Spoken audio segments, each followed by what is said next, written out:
good luck. My administration is marshaling the full power of the American government, and we will do that, and that's what we've done, and we will continue to do it until our war is won. Economic, scientific, medical, military, and homeland security, all of this to vanquish the virus. We are working to sign contracts immediately with the major ventilator companies in the country, including GE, Philips, Medtronic, Hamilton, Zoll, RedMed, Hillrom, and Vyaire. These are all companies that do this, great companies. The FDA will be reducing and waiving unnecessary regulations in order to get this done. We're going to be getting rid of certain, let's say, barriers to speed. We want them to get it done quickly. They've been doing it for a long time. They've been making ventilators for a long time. Hopefully General Motors will join in the fray. Under the normal condition that you would be, regular times, 29,000 ventilators are distributed in the United States each year. In the next 100 days, well, first of all, we've already delivered thousands of them, but within the next 100 days, we will either make or get in some form over 100,000 additional units. And I guess to put it in other words, in the next 100 days, we'll receive over 3 times the number of ventilators made during a regular year in the United States. And that doesn't include all of the thousands and thousands that we've given to the various states, a lot of them. We delivered thousands, as you know, to New York, and they didn't know they got them. And then we also had thousands put in a warehouse, and that was also for New York, and they just found out that they were there. So we have to make sure that when we deliver things, they get distributed. Earlier today, I spoke to the CEO of Boeing, Dave Calhoun, and Boeing will be producing and donating face shields to help our medical professionals on the front lines. These are actually pretty intricate in terms of the plastic and the quality of the materials. They're important. They've got to be top of the line, and they're going to do thousands of these a week. They've already tested the production, and they're ready to begin producing all of these shields. It's the plastic shields that go over the face. Well, Boeing is also offering us the use of their, what they call the Dreamlifter cargo plane. It's the largest plane in the world. And this is sort of a picture of it. They called up just a little while ago. And that can sort of take anything. That's the biggest in the world. And they're letting us use that for the distribution of product all over the country, especially the heavy product or large quantities of product. And Boeing will dedicate up to 3 planes to the mission of flying medical supplies anywhere we need it. Each plane can carry 63,000 pounds of cargo per flight. That's a lot of cargo. I also signed an executive order giving the Department of Defense and Department of Homeland Security the authority to activate the ready reserve components of the armed forces. This will allow us to mobilize medical, disaster, and emergency response personnel to help wage our battle against the virus by activating thousands of experienced service members, including retirees. We have a lot of people, retirees, great military people. They're coming back in who have offered to support the nation in this extraordinary time of need. And they come back in. They don't say how much. They don't say, what are we getting paid? They just want to come back in. It's really an incredible thing to see. It's beautiful. This afternoon, I also signed into law $2.2 trillion in urgently needed relief for our nation's families, workers, businesses, and Americans of every race, color, religion, and creed. And the 2.2 trillion goes to 6.2 trillion, depending on need. So it's the largest bill ever signed, and not just emergency relief, but of any kind. We've never signed a bill of that magnitude. And, you know, incredibly, it was 96-0 in the Senate, and it was essentially the same thing in Congress. They did it very quickly. In the House, they did it very, very quickly. So if you look at Congress, what they've been able to do, the House was voice vote, I guess they would call it, and something like that rarely takes place, and 96-0 in the Senate. for the largest bill in the history of our country. That's pretty good.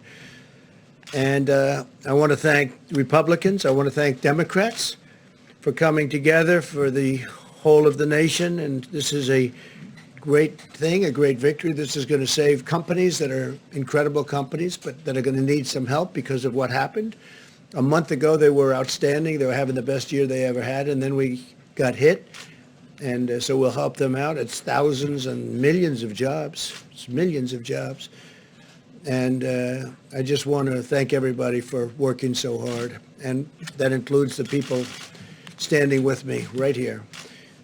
The legislation extends a vital lifeline to American families and American workers with job retention loans for small businesses. And a big focus of the bill is small businesses. They're really they're the energy. They're whatever you want to call it in terms of our nation. They push. People have no idea how big a factor, Peter can tell you, the small businesses are in this country from an economic standpoint, from a job standpoint. We expand the unemployment benefits for workers very substantially, and direct cash payments will be going to American citizens, substantial. This legislation also provides a massive increase in funding for hospitals, for the Disaster Relief Fund, and critical supplies, including masks, respirators, and pharmaceuticals of all types. And speaking of pharmaceuticals, as you know, we're working on vaccines. We're getting some good response, and we're working on therapeutics and cures. And we have some very interesting things happening. This afternoon, Apple launched a new tool created in partnership with our task force, the CDC and FEMA. Any individual who is concerned that they might have the virus can now download the free COVID-19 app on their iPhone and answer a set of simple questions about their symptoms and risk factors. It's getting to be a very modernized system indeed. They'll soon receive HHS recommendations on what to do next, including whether they should get tested or not. And again, we only want people to get tested if we think they need it. In a few moments, Secretary DeVos and Secretary Perdue will discuss new partnerships with the private sector that are providing meals to millions of students while schools are closed. They've both been incredible, the job they've done. I appreciate them very much. We're grateful for the assistance of Niran Chaudhary, CEO of Panera Bread Company. They've been so incredible to us.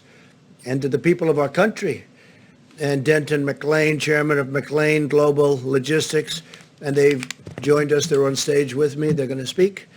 Throughout this ordeal, I've been awed and inspired by the American people more than anything else, more than anyone else. Americans of every walk of life have followed the guidelines, shown incredible compassion, and sacrificed greatly on behalf of their fellow citizens. I want every American to know that their selfless and heroic actions are saving lives, and I want them to know, and I've said it before, that I'm very proud to be their president, very proud of the American people. My administration is actively planning the next phase in an all-out war against this horrible virus. We're now testing nearly 100,000 patients per day, more than anybody in the world, and we've now, as of even a couple of weeks ago, tested more than any other country in the world. And our capacity continues to grow. Widespread surveillance testing will allow us to monitor the spread of the virus, and we're doing that quite accurately. And Deborah and Tony will be speaking about that, and coordinate with the states to contain new hotspots as they arise with a targeted, fact-based, and data-based approach. It's all data-driven. This surveillance testing will soon enable us to publish updated guidelines for state and local leaders. We want every county and region in the country to have the on-the-ground evidence that they need to determine the mitigation measures that are right for them. Each location is different. Some are very, very different. Some are day and night. Some are in great shape and some aren't in great shape. And we'll be able to have very accurate information very shortly. We already have a lot of that information. America is bravely battling this pandemic through cutting-edge science, medical innovation, and rational, deliberate, and determined vigilance. No effort will be spared in winning this war. We're going to win the war. Hopefully we're going to win soon and with as few lives as possible lost. You see what's going on all over the world. You see the lives. You see Italy. You see Spain. You see all of these countries going through so much, going through such hell. And we're all in very strong communication. I can tell you our professionals are dealing with them every day. Many of the countries, so many countries, but many of the countries we're dealing very directly and closely. And we're going to be in very good shape in terms of certain equipment that's very hard to get, very hard to manufacture, and at the right time we'll be distributing that equipment throughout the world to other countries. Boris Johnson was asking for ventilators today. As you know, he's tested, unfortunately, he's tested positive, and it's a terrible thing. But he's going to be great. I'm sure he's going to be totally great. But they want ventilators. Italy wants ventilators. Spain wants ventilators. Germany wants ventilators. They're all calling for ventilators. Well, we're going to make a lot of ventilators, and we'll take care of our needs, but we're also going to help other countries. So I just want to thank everybody. I want to thank our great American citizens, and a lot of incredible things are happening, really happening, and it's too bad. I was saying before, we had the press conference when we had a signing ceremony when we signed the largest bill in our history. And I said, think of it, 22 days ago, we had the greatest economy in the world. Everything was going beautifully. The stock market hit an all-time high again for the over 150th time during my presidency. And the world was looking good.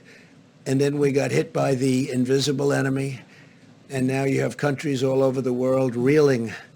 But we're winning it, and we'll be bigger and better and stronger than we were even before. And we will also have apparatus in place that works. We won't have broken systems. We'll have incredible systems. So if this should happen again, and hopefully it won't, but if a thing like this should happen again, we'll be able to handle it very much more easily. So with that, I'll take a few questions. Steve, please. Tell us a little bit about these negotiations with General Motors. What were they reluctant to do, or was it a debate over cost or profits? Well, it got to be a debate over cost. We don't want to think too much about cost when we're talking about this. This is not cost.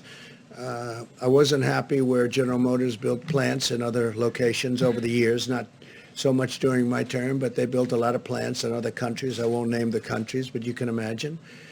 And so I didn't go into it with a very favorable view.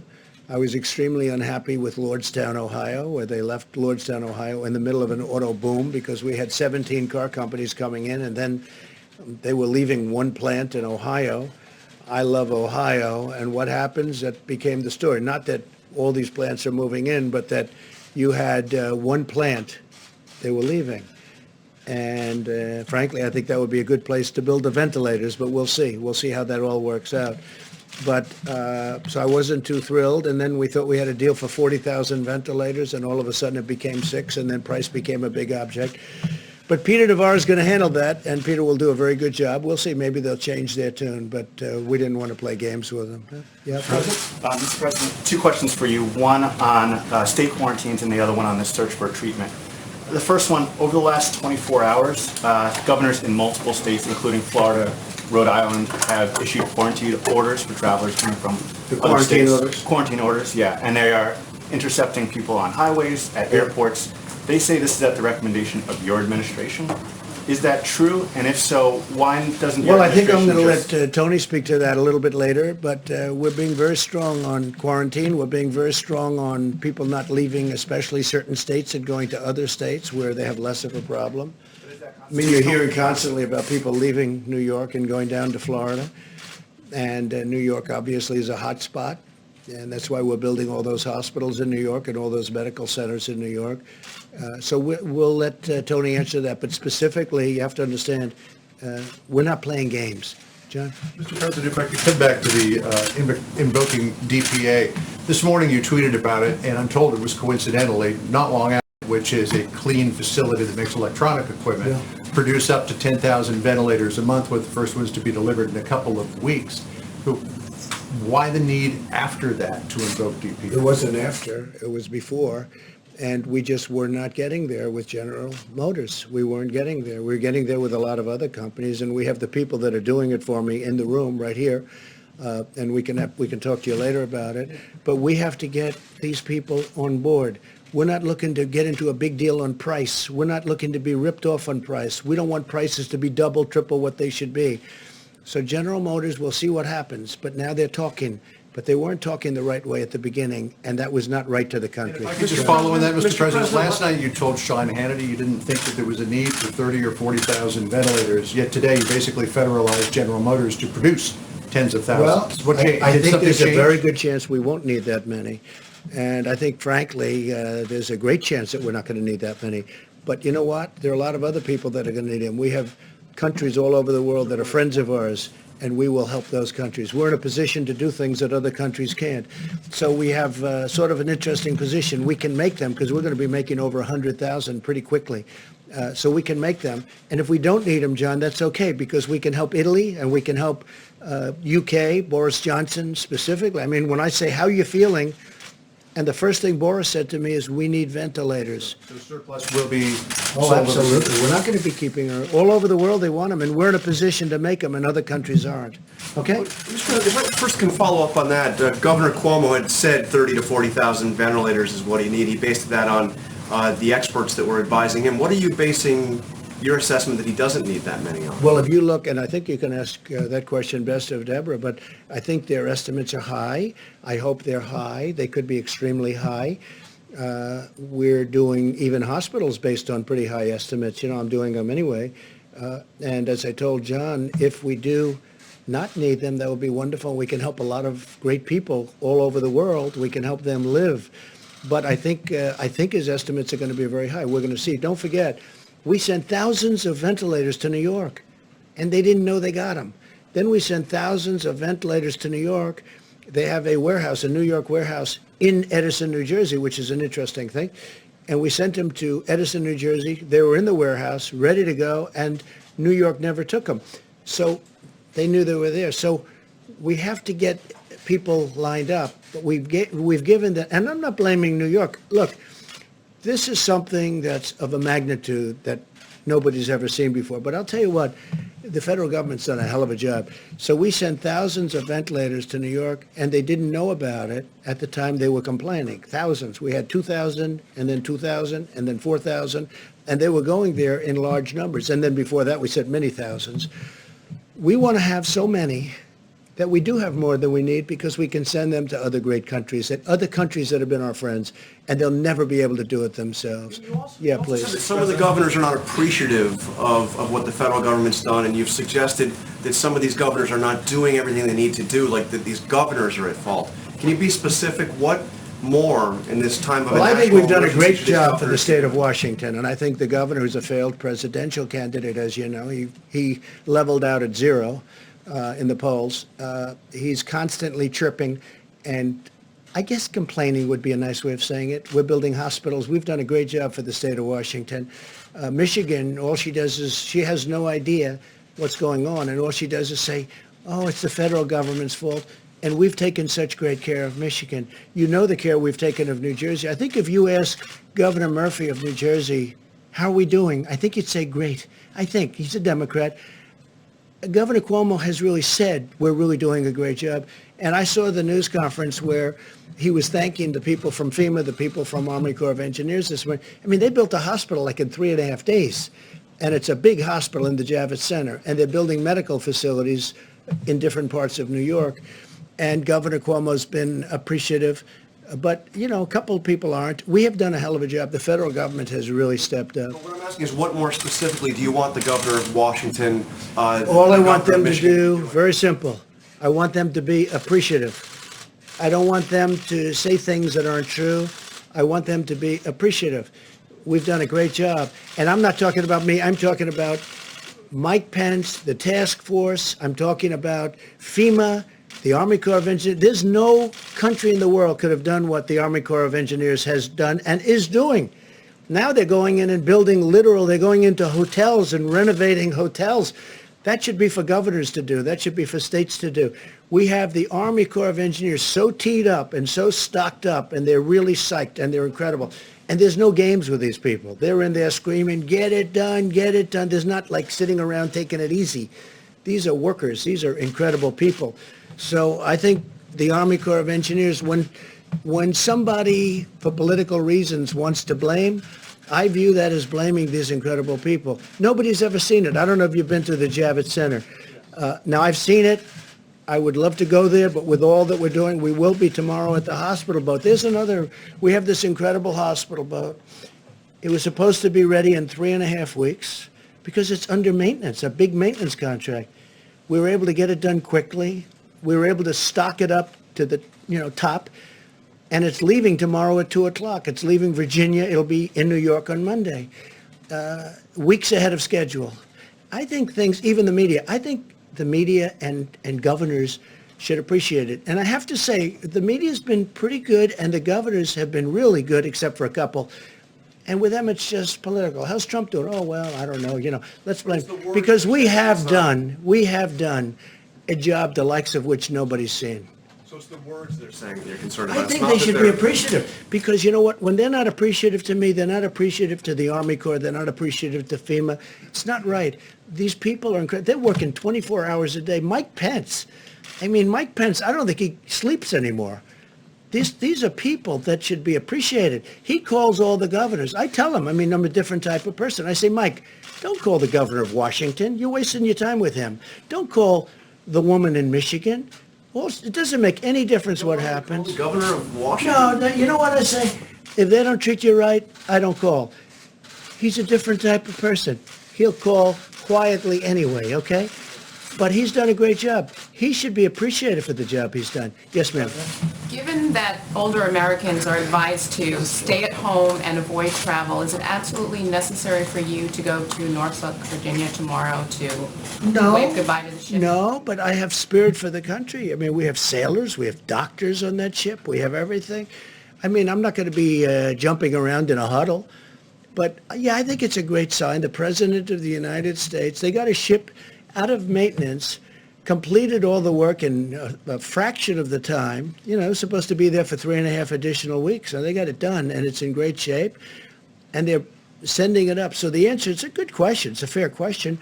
I just feel that as the leader of our country, when they can do work like they've done, and they've been working all day, all night, medical supplies, everything, loading up that ship, I don't think it's the worst thing in the world. It's right down the road practically, right? Virginia.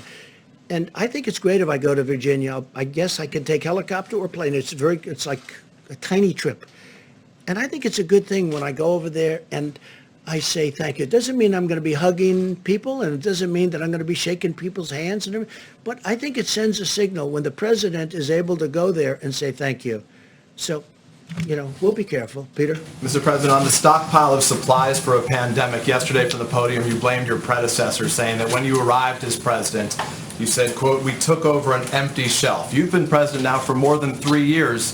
Why didn't you and your administration fill that shelf? Yeah, I did. We did fill it twice. We filled it twice, and we've been distributing that for literally a year. So why are we We've in been this filling position, I guess, out. Americans are Nice asking? question, Peter. Thank you very much.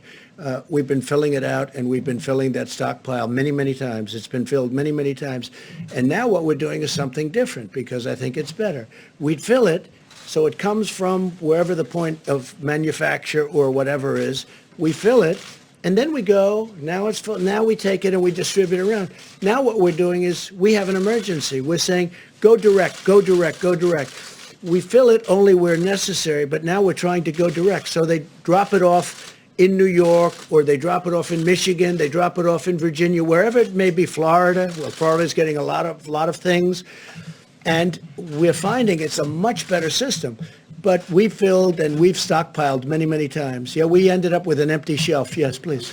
You spoke to Chinese President Xi yesterday. What did he tell you in terms of data that he's going to share, and how they got the number of cases to go down? So I had a great conversation with the president of China last night, pretty late in the night. It was fascinating to me. They have it's a different kind of a world. It's a different form of government, to put it mildly. We talked for a long time. We talked for at least an hour, I guess. And one of the things I was asking him is, when did you notice that this was happening? We talked about the whole concept, how it happened, when it happened, what was the most effective use? I mean, was it the fact that, was distance the best thing? We talked about everything. And he's gotten and developed, because they're ahead of us from the standpoint of time. It happened there actually long before it happened here.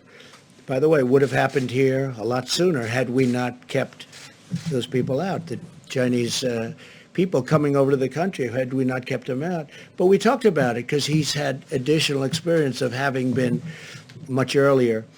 And he's developed some incredible theories, and all of that information is coming over here. A lot of it's already come. The data, we call it data. And we're going to learn a lot from what the Chinese went through. Our relationship with China is very good. We also talked about the trade agreement, but I must tell you, this whole invisible enemy has taken over the world. Nobody cares about trade. Nobody cares about anything. You want to talk about trade, they immediately get back to this.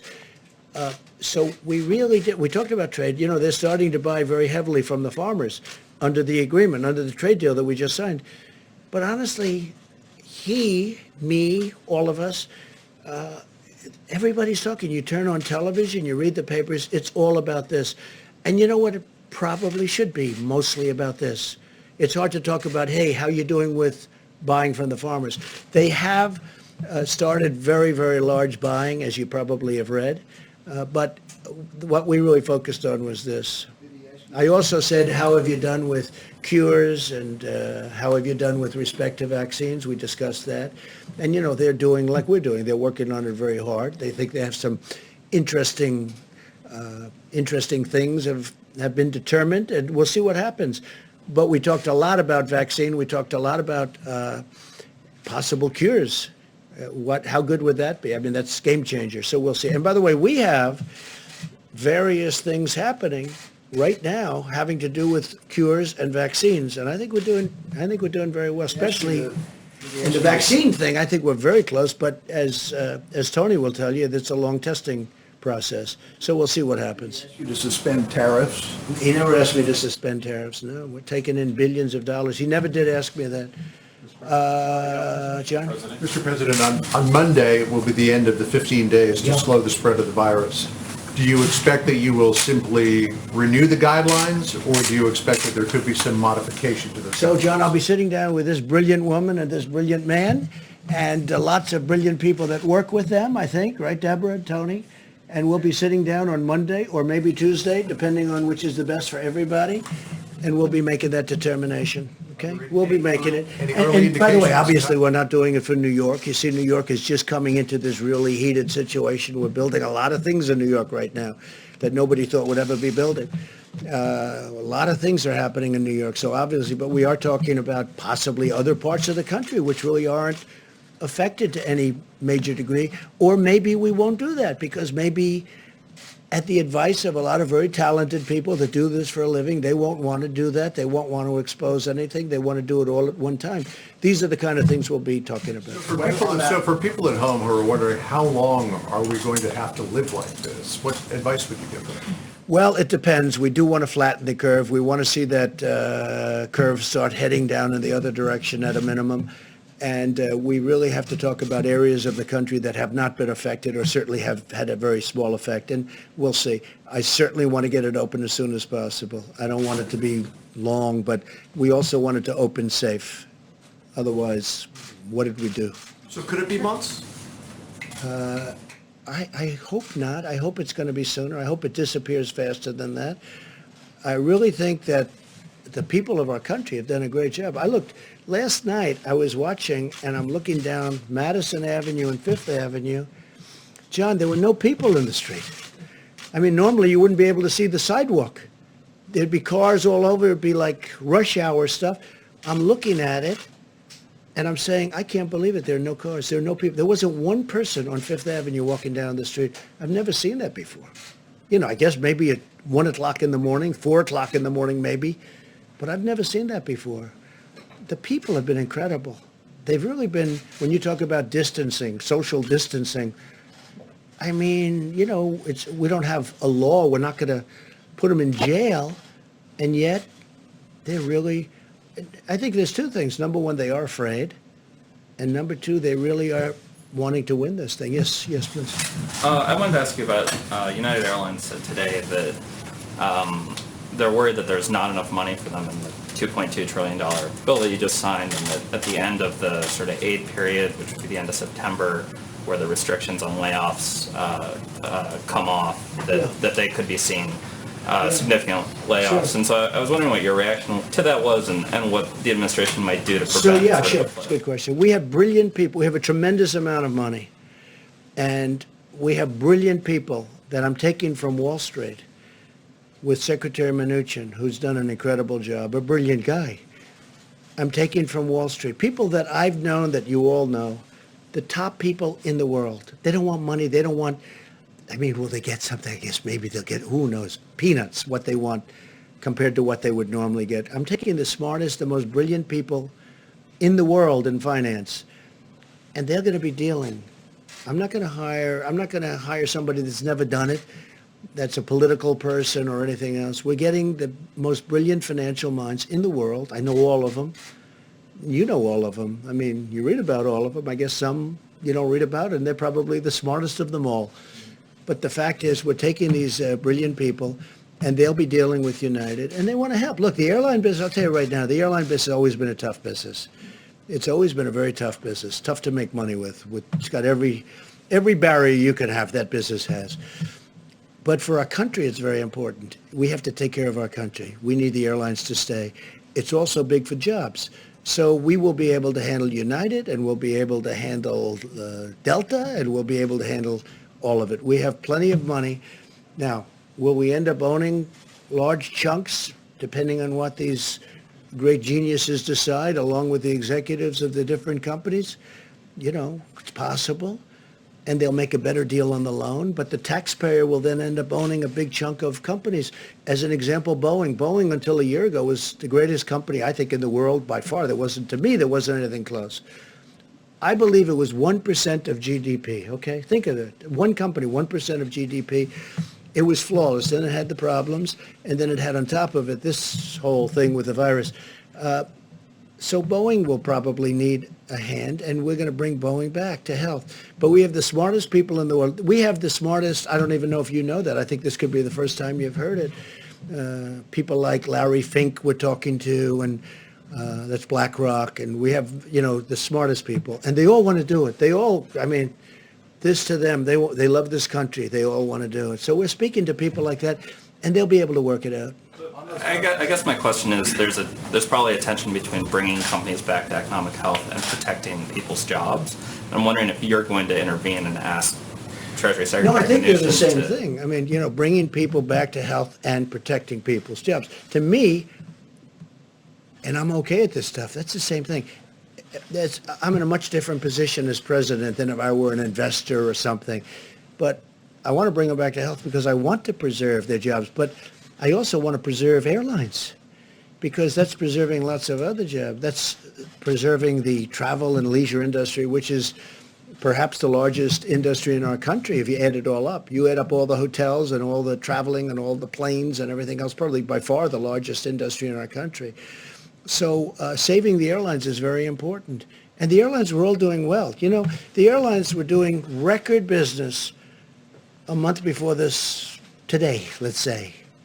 Even 22 days to be exact, right? When we first started seeing some real signs of problems. They were at record levels. Last year they had a record year, the biggest in the history of the airlines. Everybody was doing well.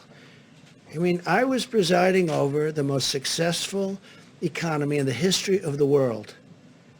And now we're going to have to rebuild it. And I think we're going to have an absolute incredible fourth quarter.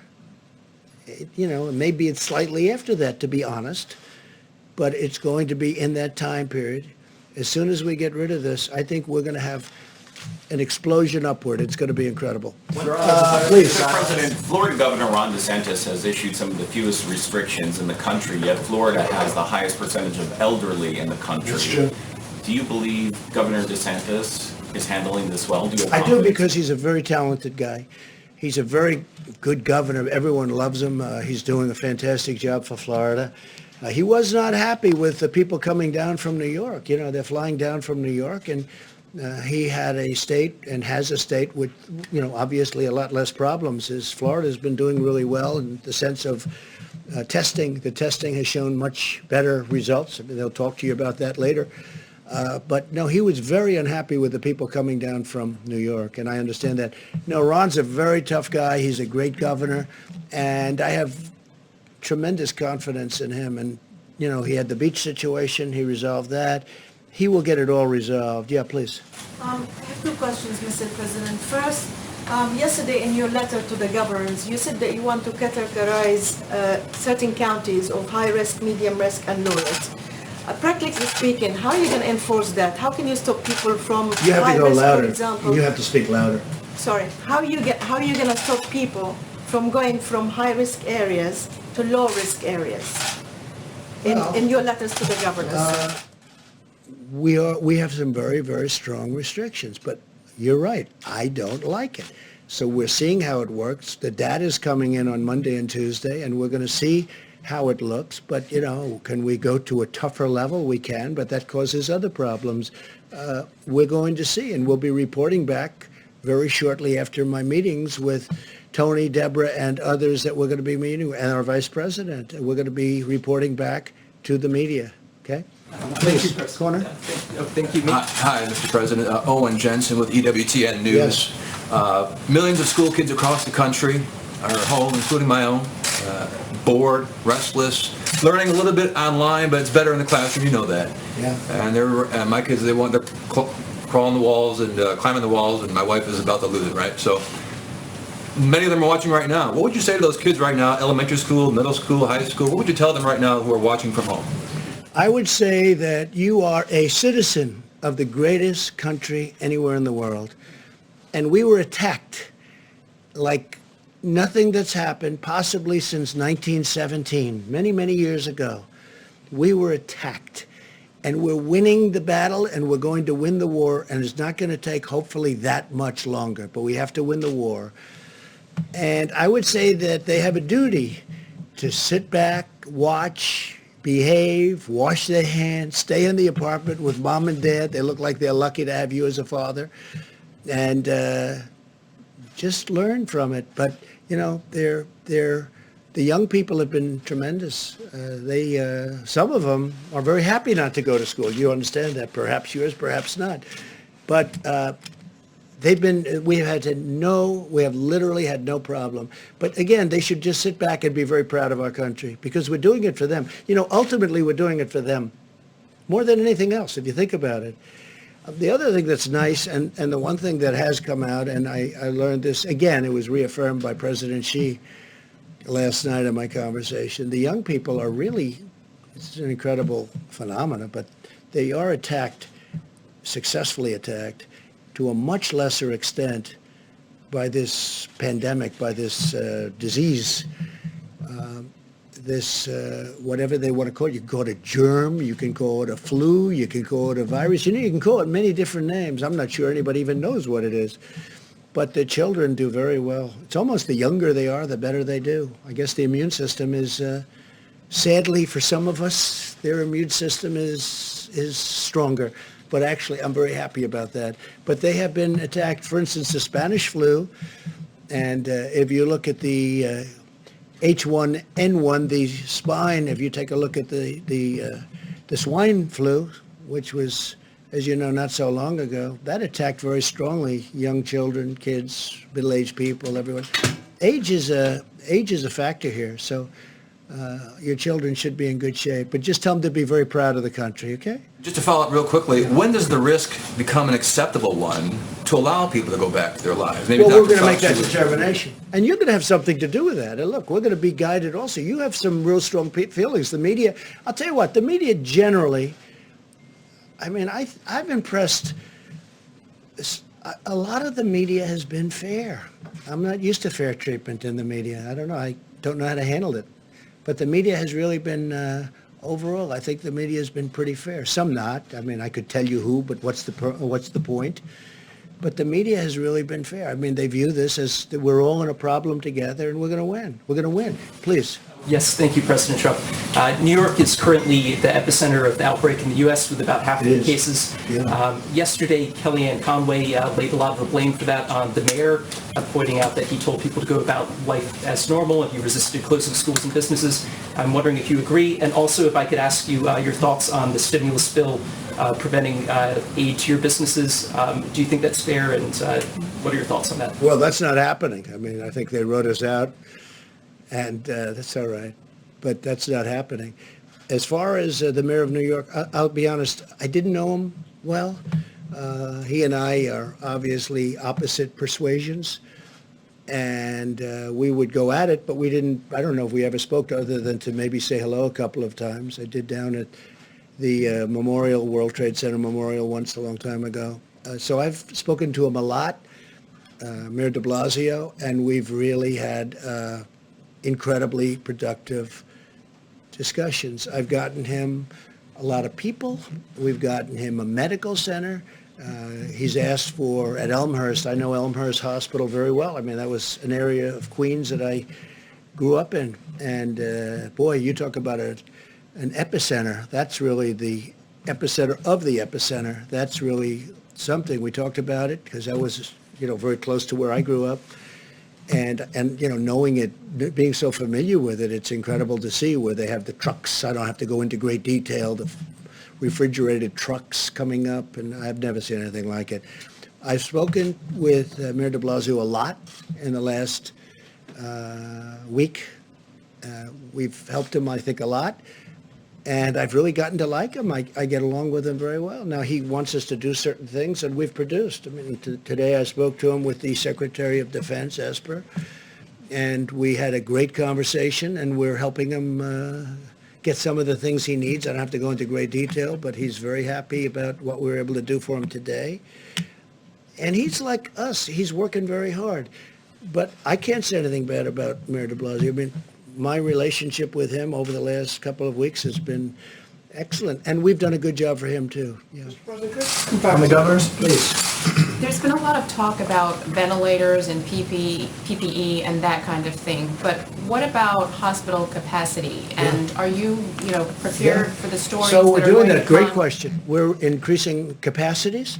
Hospitals can't. Right. We're actually adding on through the Army Corps of Engineers. This is a big job, and we're doing it in many states, not just New York and California. By the way, Gavin Newsom's been terrific, I have to tell you, the governor of California. We're getting along really well. We're working hard for him. As you know, the hospital ship, the other hospital ship, and they are incredible, that just arrived in Los Angeles, fully stocked.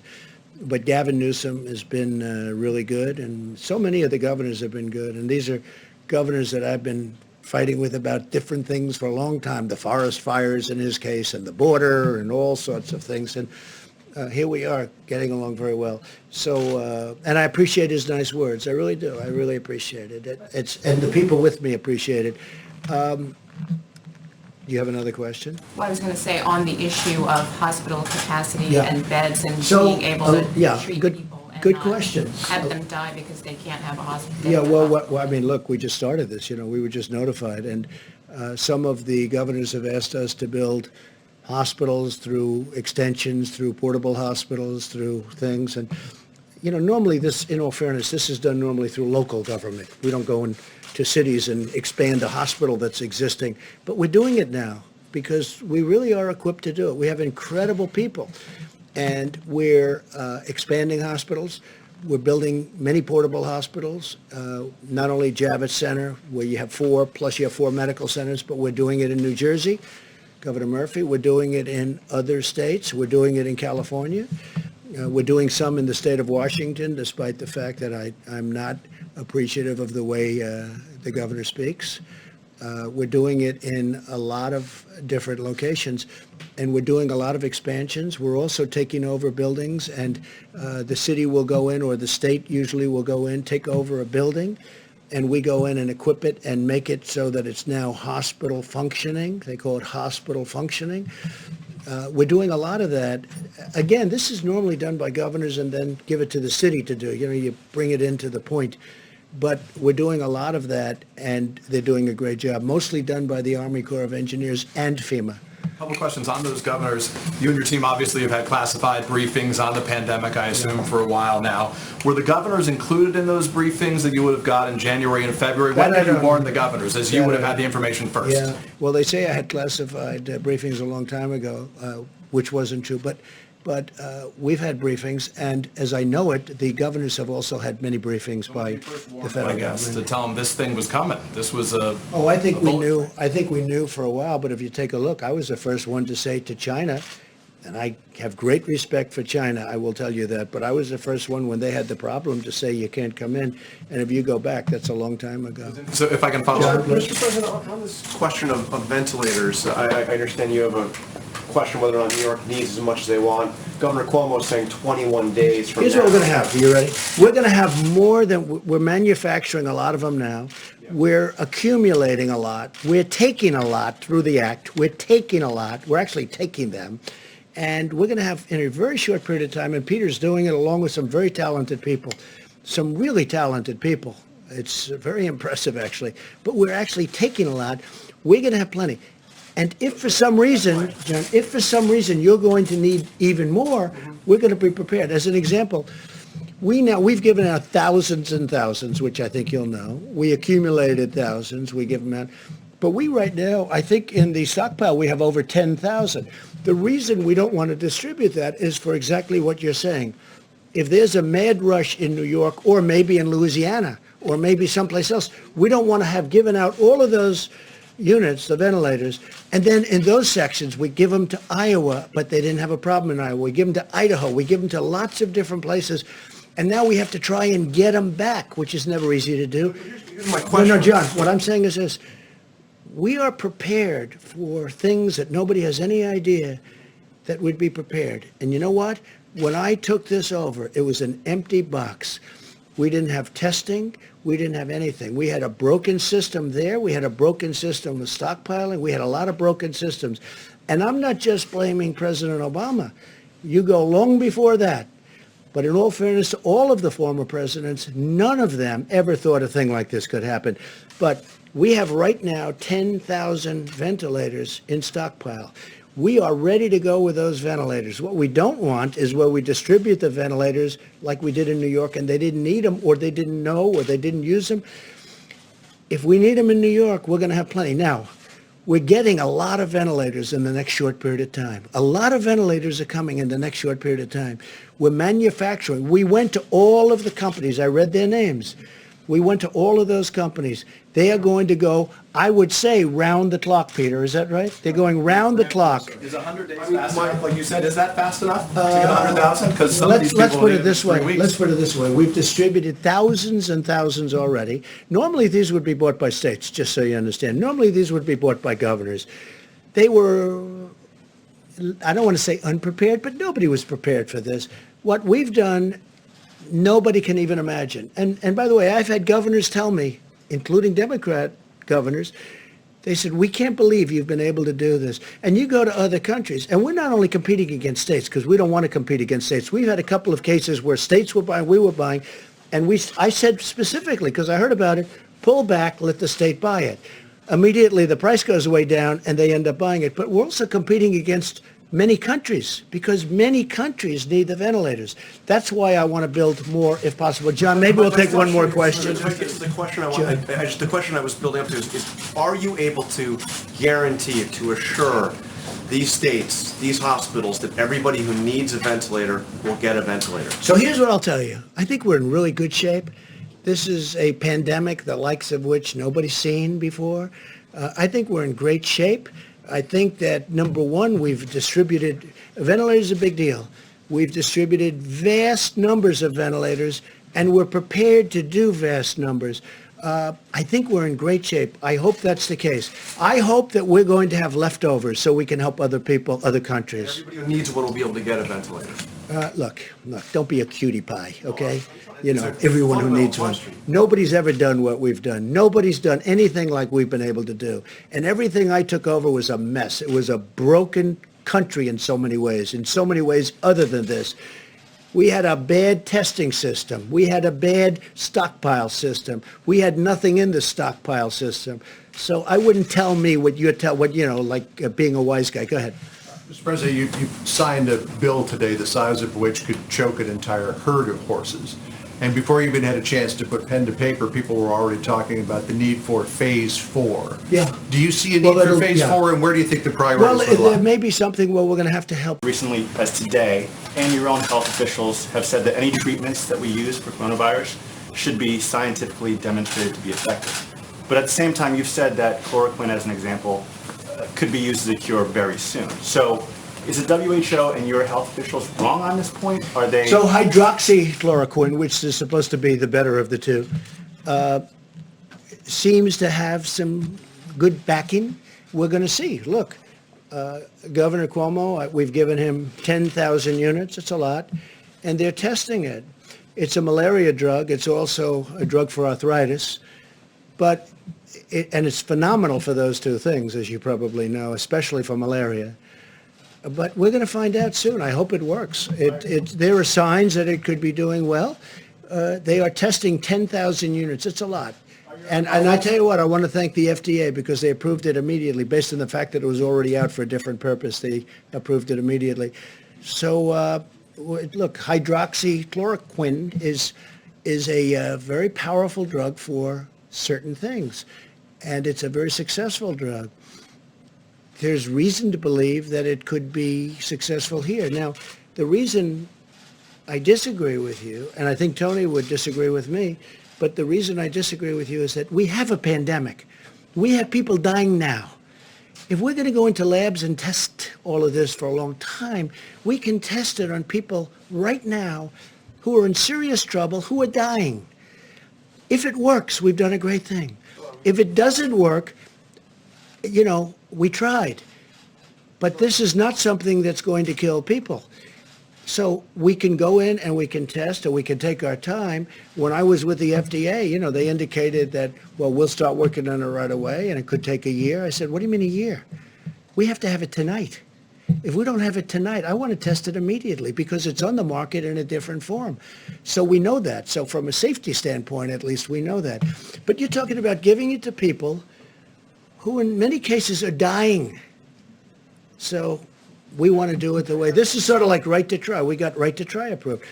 For 44 years or more, they couldn't get it approved. We have the best labs, the best doctors. They couldn't get it. I got it approved. Now, if somebody's terminally ill, and if we think we have something that's going to work, we can actually use it. They can use it. And I'll tell you what, you ought to do, when this is over, you got to do a story on that, because we have had some tremendous results. Just before you go, could I ask you something that just popped on Wall Street Journal? It says, headline, the Trump administration plans to suspend the collection of import tariffs for 3 months, according to administration officials. True or not true? It's not even talk to me about it. Just more fake news, John. Look, not even talk to me. They're talking about, the only one I've heard that from, like as an example, China pays 25% interest on $250 billion worth of product that they send in. That's a lot. Everybody keeps saying, are you going to suspend the tariffs? Well, the answer is no, but President Xi never even brought it up last night. It wasn't even discussed. It's fake news. Tell the Wall Street Journal. The Wall Street Journal does a lot of fake news, too. It's pretty amazing. So I want to leave you by just saying I want to thank you for being here. I want to thank the American public and all of the people that have helped so much. And we're going to give the podium to Vice President Pence, who has been incredible. And if he's tired and if he's not answering questions like he should, we have a great reason, because he hasn't slept in about 4 weeks. But I want to thank him because he has dedicated, he is a dedicated person long before this, but the job he's done has been fantastic. So I want to thank Mike, all the people on the task force, and FEMA and Army Corps, everybody. You've been fantastic. Thank you all very much. Thank you, Mr. President. Thank you.